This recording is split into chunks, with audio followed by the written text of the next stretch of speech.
Один приятель говорит другому: а я сегодня кота купил. Зачем? Жена мышей боится. А мыши откуда? Сам вчера принес. Для чего?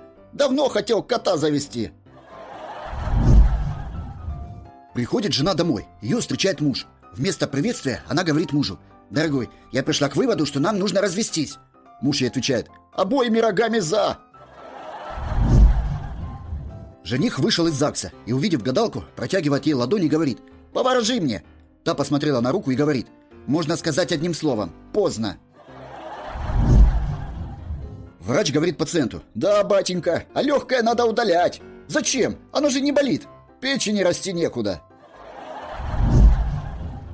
Мужик пролетает на машине на красный. Его тут же останавливает женщина-полицейский.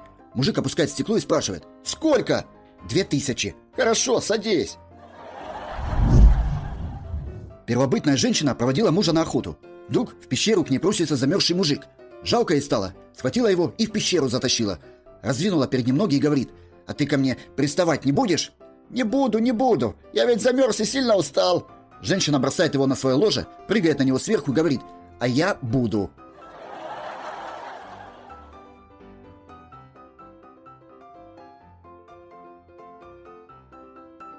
All right, everyone's presentations are done. Nick, the manager, said as he tried to move the discussion forward. Excuse me, I haven't. I recently found out something. Nick interrupted me and began to speak. There's apparently someone in this department who didn't graduate high school and is just a part-timer. Meetings should be for employees only. Absolutely right. His lackey, Mike, of course, agreed with Nick. I'm leaving.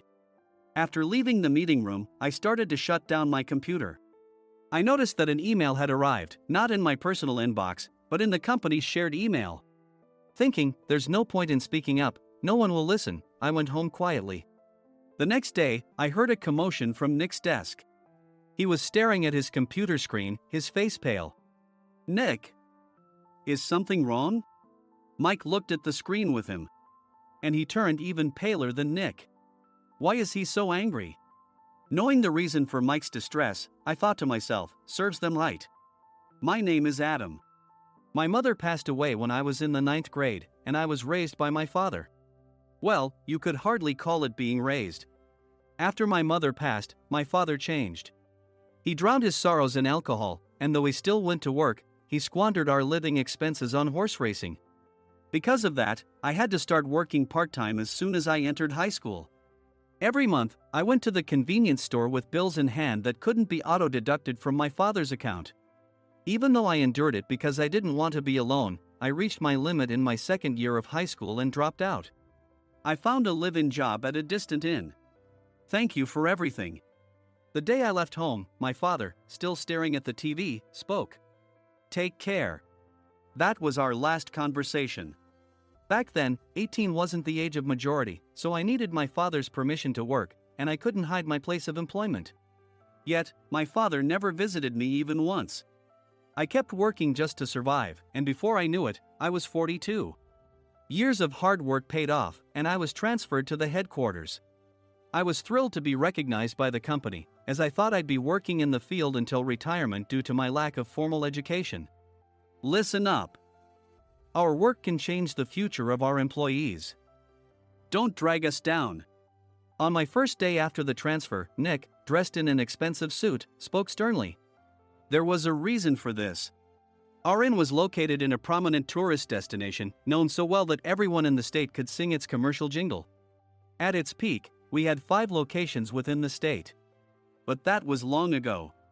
Due to financial difficulties and aging facilities, only the place where I had worked for many years and the original establishment remained. I was prepared to lose my job anytime, but now there was a glimmer of hope. With the rise of social media, the tourist area where the inn was located started gaining attention again. Depending on how hard the sales department, where I was transferred, worked. We could either thrive or be forced to give up this prime location to the new hotel chains continuously popping up. For Nick, who had switched careers from another industry to strengthen our sales, this was a battle he couldn't afford to lose. I understood why he had to be strict. I will do my best. Nick sneered at my enthusiastic declaration. Did you not hear what I said? I'm sorry. I thought I was listening carefully. Out of habit from years of customer service, I apologized reflexively, though I had no idea what had offended him. Someone was watching me with a smirk. In this department, there are those who are expected to excel and those who have been shoved here because they have nowhere else to go. You are the latter. It was Mike, the section chief. He's 7 years younger, at 35. But he was called to headquarters much earlier than I was and had been moving around within the headquarters ever since. I'm not jealous, but I can't accept that he's my boss. Graduating from a prestigious university, he has an unusually high pride and caused many problems as a newbie, making things very difficult for me when I was the front desk leader. When I found out Mike was transferred to the sales department a month before me, I was disheartened. Mike is right. With just a middle school diploma, there's not much you can do. Don't even think about achieving results. As if I didn't exist, Nick remarked, "I'm thirsty." Mike eagerly ran to the coffee maker. It seems Mike is Nick's lackey. I regretted being happy about my transfer to headquarters, wishing I had stayed on site forever. Send a direct mail to every company on this list by the end of the day. Nick only assigned me tasks that even a new graduate could handle. What? There are over 1,000 companies. You want me to send to all of them by today? Yes, if you and your fellow misfits split the work, even those with nowhere else to go should finish by today. I glanced at the employees typing away expressionlessly. They were worn out from customer service, only thinking about leaving on time, or were women reassigned after having children, with zero motivation for work. Even Sam, a new graduate from the same university as Mike, who was supposed to be among the expected achievers, had no enthusiasm for the job, having joined the company wanting to do customer service. I don't care what they say, I plan to quit anytime, he said. Only Nick and Mike were highly motivated, making all the decisions between the two of them. I originally only wanted to work at the inn to survive and had no particular attachment to this job. I swallowed my words, thinking I had no right to reprimand them. About a month after the transfer, Nick told us with a frustrated look. To commemorate the 50th anniversary, we've decided to create a plan exclusive for one group per day. Originally, Mike and I were supposed to come up with it, but our president, Mr. Thompson, insists on hearing everyone's opinions. So, you all get a chance. As Nick explained, Mike began handing out prints. Make sure not to embarrass Nick. If your ideas are half-baked, you'll have to redo them. It seemed that they had printed his handwritten notes by Mr. Thompson, which included several questions and a section for free responses. It made sense why Nick had to seek our input, given that all responses had to be submitted to Mr. Thompson. We were given a week to think about it, and a meeting was scheduled to compile our ideas. My plan is to let guests enjoy both the old and modern America. Nick began the presentations. Guests would watch a master confectioner at a nearby traditional sweet shop make sweets in front of them. The welcome drink would be premium tea in a bottle. Nick's plan was certainly attractive. After his presentation, Nick called on us to present in the order we were seated. Just as I stood up for my turn. All right, everyone's presentations are done. Excuse me, I haven't. I recently found out something. Nick interrupted me. There's someone in this department who didn't graduate high school and is just a part-timer. He was likely talking about me. I joined the company as a part-timer and was made a full-time employee when I turned 20. That was 20 years ago, so Nick and Mike probably had no chance to know until recently. Meetings should be for employees only. Absolutely right. After that, Nick kept creating opportunities to solicit everyone's opinions, purposefully excluding me from speaking. The meeting unexpectedly heated up and went past the scheduled end time. A few people asked to leave, and the discussion continued with the remaining few. Still here? Normally, you'd leave in that situation. Though I had no attachment to the job initially, hearing kind words from customers made me want to make them happier. For someone like me, with nowhere to go, the inn was my home and customer service was my life. I felt pathetic about my current self. I'm leaving. I left the conference room and started shutting down my computer. I noticed an email had arrived, not in my personal inbox, but in the company's shared email. Thinking no one would listen to what I had to say anyway, I quietly went home. The next day, while preparing the DM as instructed, I heard a commotion from Nick's desk. In his haste to stand up, he hit his knee on the desk. He stared at his computer screen, his face pale. "Nick! What's wrong?" Mike, thinking he should be the first to rush over, approached Nick while still wearing his coat. He peered at the screen with Nick. And he turned even paler than Nick. Why is he so angry? Who is responsible for this company? Nick, more irritated than ever, asked, and Mike answered without checking. Probably Sam. Sam wasn't there because he was attending a morning training session for new hires. Nick gave up on getting angry and returned his gaze to the screen. They were looking at an email that arrived right after the end of the working day yesterday. Apparently, no one, including me, had checked it before leaving. The email was from a large company that used us for their annual employee trips. The president and executives of that company also frequently used our services personally. President of the company, Mr. Mason himself, had declared that neither he nor his company would ever use our services again. Well, some companies cancel their employee trips or stop using our services due to financial struggles. Let's just move on. Mike kept wiping the sweat from his forehead with a handkerchief. Knowing why Mike was so agitated, I quietly watched their interaction. Do you know how much revenue we get from that company? We can find other guests to fill the rooms, but we'll lose the banquet costs, gift shop revenue, rental car fees, and more. Moreover, the gifts were supposed to be prepared by the traditional confectionery shop involved in Nick's proposed plan. If it's known that we incurred such a huge loss at this critical time, Nick's position in the company would be jeopardized. Nick took a deep breath, seemingly trying to calm himself. All right, Mike. Go to New York right now and apologize to Mr. Mason. What? You're coming with me, right? I have urgent work to do. I trust you, which is why I'm entrusting this to you. Please. Mike, believing Nick's sincerity, agreed with a determined look on his face, saying, yes. That's Nick for you. Even if Mike went to apologize, Nick would shift all the blame onto him if the client didn't change their mind. Well, it was Mike's fault to begin with, so it served him right. About 3 hours later, Sam answered a call from somewhere and repeatedly apologized, saying, I'm very sorry. Everyone watched to see what was happening. After ending the call, he informed Nick with a weary tone. When Mike arrived at the client's company, he only made things worse, further infuriating Mr. Mason. He was demanding, get his boss here immediately. It was no wonder Sam was exhausted, dealing with such a call right after returning from training. What is that idiot doing? All right, Adam, you're coming with me. If sacrificing Mike didn't work, then I must be next. Normally, I'd want to refuse at all costs, but I saw an opportunity in this situation. If I can be of assistance, I'd be happy to join you. I immediately followed Nick, and we flew to New York. When we introduced ourselves at the reception, it became clear how serious the situation was. As the receptionist personally escorted us to the president's office. Angry voices leaked through the door, making both Nick and me uneasy. Excuse me. I'm Nick, the supervisor. I understand my subordinate has caused you trouble, and I deeply apologize. Nick, with his experience in the corporate world, knew enough to offer an apology before excuses. However, his customer service skills left much to be desired. I sighed as I saw Mike trembling like a small dog in the corner of the room. What kind of training are you giving your subordinates?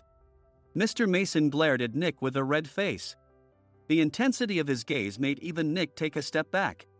Regrettably, I joined this company only 2 years ago and was unaware of Mike's issues. I should have identified his shortcomings sooner. Indeed. I should have realized sooner. No sensible person would come to apologize and then give a lengthy presentation on the drawbacks of not using their in. Nick froze, his mouth slightly open. Suspecting the worst, I picked up the documents that had fallen to the floor. It seemed Mike hastily prepared these documents on the plane, listing the disadvantages. Disadvantage 1, if you change the venue for the company trip, employees might suspect it's for cost-cutting reasons, leading to a negative impression. Reading it aloud half-jokingly, Nick snatched the papers from my hand and checked the contents with a furious expression. Among the stack of documents was a receipt from a nearby convenience store's copy machine. I felt a pang of dread. hoping he hadn't shown the receipt as well. What do you think he said when I asked what kind of nerve he had to do this? I'm very sorry. Faced with the dire situation, Nick must have thought there was nothing left to do but apologize. In a voice smaller than I'd ever heard from him, he uttered words of apology. He said, "I'm a Harvard graduate. I don't believe I said anything wrong." Mike! What have you done? Forgetting his plan to pin the blame on Mike, Nick yelled loudly, even in front of Mr. Mason. "I didn't do anything wrong." "You're still saying that? Look at him." Mike pointed at me with a shaking hand. "I was assigned to headquarters in my 20s and now I'm a section chief. This guy only made it to headquarters at 42. Everything I've done proves I was right. So why are we losing the contract?" Having said his piece, Mike collapsed to the floor. "Of course. You were sent there because you had nowhere else to go." Mike never expected to hear such words from someone he looked down upon.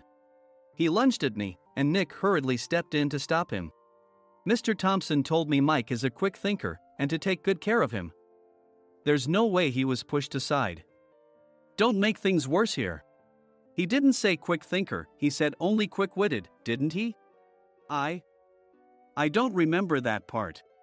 I recalled the many troubles Mike caused when he was a newbie. When Mike was on the front line, his pride was so high that he never apologized to customers. Customer service, especially in our job, doesn't work alone. It brings both good and bad situations. If the front staff or housekeepers made mistakes, or the cleaning company didn't properly clean a room, one had to apologize to the customers regardless of personal fault. Mike, in such situations, would never apologize, insisting he wasn't at fault. This often angered customers, and as the front desk leader, I frequently had to apologize on his behalf. He caused complaints and disrupted operations, which is why he was quickly moved to headquarters. In departments where he didn't interact directly with customers, his quick thinking was beneficial and things went well.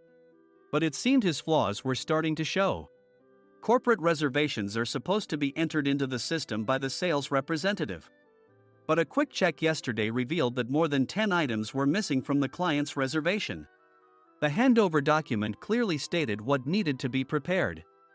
Why didn't you enter it into the system? Why do we have to give them special treatment?